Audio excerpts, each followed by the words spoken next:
Hello, good morning everybody. Class 9th subject Sanskrit, video 15B and lesson 3। हाँ जी बेटा, तो देखिए इससे पिछले वीडियो में बेटा हमने इसमें जो तृतीय दृश्य, तीसरा दृश्य तक हमने कंप्लीट किया था कि जब वो चंदन और उसकी पत्नी मल्लिका दोनों कुम्हार के पास जाते हैं, किस कारण? नए घड़े खरीदने के लिए, ताकि महीने के अंत में जो गांव के सरपंच हैं उनके घर में जो महोत्सव होगा उसके लिए 30 लीटर दूध की आवश्यकता थी। तो उन 30 लीटर दूध को उन मटकों में भरने के लिए, नए मटके खरीदने के लिए वो कुम्हार के पास जाते हैं। तो आज हम शुरू करते हैं चतुर्थ दृश्य यानी चौथा दृश्य। तो देखिए स्टार्ट करते हैं। कुंभकार है, कुंभकार, कुंभ यानी होता है घड़ा और कार यानी होता है बनाने वाला, घड़ा बनाने वाला अर्थात कुम्हार। तो कुम्हार कहता है घट रचनायाम लीन गायति ही, घट घड़े, रचनायाम बनाते हुए, लीने लगा हुआ, खोया हुआ, गायति गा रहा है। घड़े कई निर्माण करने में खोया हुआ गीत गा रहा है। क्या गीत गाता है वो? ज्ञात्वापि जीविका हेतु रचयामि घटना अहम जीवनम भंगुरम सर्वम यथेव मृत्तिका घट है। अर्थात देखिए बेटा यहाँ क्या कहना चाह रहा है कवि कि जिस प्रकार, यथा जिस प्रकार, इति जीवनम यह जीवन, भंगुरम सर्वम जीवनम सारा जीवन, यह संपूर्ण जीवन, भंगुरम, भंगुरम होता है पल भर में ही नष्ट होने वाला। मतलब व्यक्ति के जीवन का पता ही नहीं कि वो कब उसकी मृत्यु हो जाए, कब उसका जीवन नष्ट हो जाए। तो ये से हम अपनी भाषा में एक तरह से कह सकते हैं क्षण भंगुर, मतलब कुछ ही समय में प्राण पखेरु उड़ जाना। तो जिस प्रकार यह सारा जीवन क्षण भंगुर है यानी पल भर में नष्ट हो जाता है, तथा उसी प्रकार ही मृत्तिका घट है, यह मिट्टी का घड़ा है। तो मिट्टी घड़े को हम बनाते हैं, लेकिन इसका कब पता नहीं, कब ये फूट जाए, टूट जाए, कोई पता नहीं होता। इति ज्ञात्वापि यह जानकर भी, जीविका हेतु जीवन यापन के कारण, अहम मैं घटान घड़ों को रचयामी बना रहा हूँ या घड़ों का निर्माण कर रहा हूँ। यह सारा जीवन क्षण भंगुर है। इसी प्रकार ये मिट्टी का घड़ा भी, यह जानकर भी अपनी जीविका को चलाने के लिए, अपना जीवन यापन करने के लिए मैं घड़ों का निर्माण कर रहा हूँ। इस प्रकार यह कुम्हार गीत गा रहा था। चंदन, चंदन कहता है नमस्करोमि तात है। देखो बेटा तात, तात हमेशा बड़ों से कहते हैं। वैसे तात का जो मुख्य अर्थ होता है वो होता है पिताजी, लेकिन यहाँ तात मतलब अपनों से बड़ा जो भी होता है उसको तात के रूप में संबोधित करते हैं संस्कृत में। तो तात यानी होता है हे श्रेष्ठ, नमस्करोमि नमस्कार करता हूँ, पंचदश घटान इच्छामि, पंच दश, पंच यानी 5, दश यानी 10, 5 और 10 कितने बेटा टोटल 15, घटान घड़े, इच्छामि चाहता हूँ, 15 घड़े चाहता हूँ। किम दास्यसि क्या दोगे? देवेश। अब ये देवेश कौन है? देखो बेटा चंदन किसके पास आया था? कुम्हार के पास। तो कुम्हार का नाम क्या है? देवेश।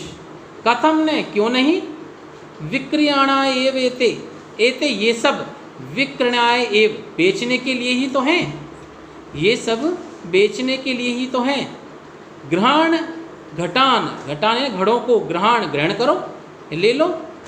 पंचशतोत्तर रूप्यकाणि च देहि, पंचशतोत्तर यानी कि 500 रूप्यकाणि रुपये, देहि दीजिए या दो, और 500 रुपये दो। तो समझ में आया आपको पैराग्राफ? इसमें ये शब्दार्थ हैं, ये आपको लर्न करना है।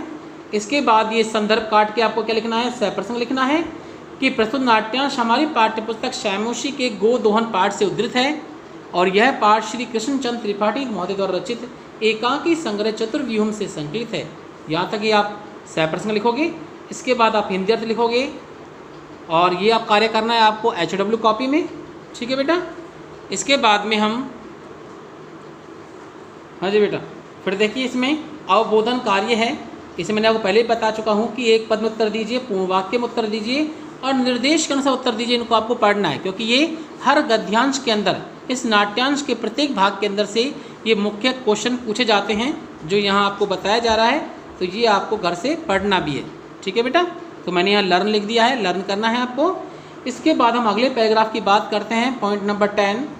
तो देखिए चंदन कहता है साधु अच्छा है, परम मूल्यम तु दुग्धम विक्रिय एव दातुम शक्यते। परम परंतु मूल्यम तु मूल्य तो दुग्धम विक्रिय दूध बेचकर एव ही दातुम दे शक्यते सकते हैं। चंदन ने कहा अच्छी बात है, परंतु मूल्य तो या कीमत तो हम इसका दूध बेचकर ही दे सकते हैं। देवेश क्षम्यताम पुत्र, हे पुत्र क्षमा करो। मूल्यम विना तो, मूल्य के बिना तो या कीमत के बिना तो एकम अपि, एक भी घटे घड़ा न दास्यामि, नहीं दूंगा। मूल्य के बिना तो एक भी घड़ा नहीं दूंगा। मल्लिका स्व आभूषणम दातुम इच्छति, अपने गहने देना चाहती है। तात हे श्रेष्ठ, यदि अधुनेव मूल्यम आवश्यकम, यदि इस समय ही मूल्य आवश्यक है, तर्हि तो एतत् आभूषणम, यह गहना ग्रहण स्वीकार करो। यदि इस समय मूल्य देना आवश्यक है तो ये गहने स्वीकार करो। देवेश कहता है पुत्र के, हे पुत्री, न अहम पाप कर्म करोमि, अहम मैं पाप कर्म यानी पाप रूपी कर्म न करोमि, नहीं करूँगा, मैं यह पाप कर्म नहीं करूँगा। कथमपि नेच्छामि, किसी भी प्रकार से नहीं चाहता हूँ कि त्वाम तुम आभूषण विहीनाम कर तुम, कि तुमको आभूषणों से या गहनों से रहित करूँ। मैं ये नहीं चाहता हूँ कि मैं तुमको गहनों से रहित करूँ या बिना गहनों के देखूँ। न तू ले जाओ यथा अभिलिषिताम, अपनी इच्छा के अनुसार घटान घड़ों को, तो घड़ों को अपनी इच्छा के अनुसार ले जाओ। दुग्धम विक्रिय, दूध को बेचकर एव ही घट मूल्यम, घड़े का मूल्य ददातु, दे देना। दूध बेचकर ही घड़े का मूल्य दे देना। उभौ दोनों, धन्य सी तात, हे श्रेष्ठ तुम धन्य हो, धन्य सी धन्य हो। तो दोनों कहते हैं धन्य हो, हे श्रेष्ठ तुम धन्य हो।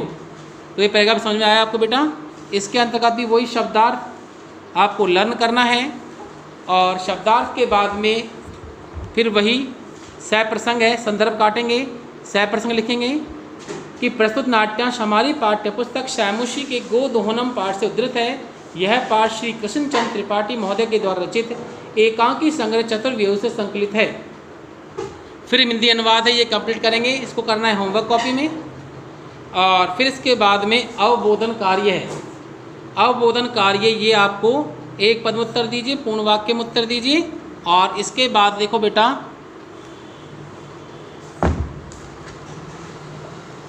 यहाँ निर्देश के अनुसार उत्तर दीजिए। तो ये सारा आपको क्या करना है, यहाँ तक लर्न करना है, ठीक है बेटा। तो आज के वीडियो में बस इतना ही। Okay students.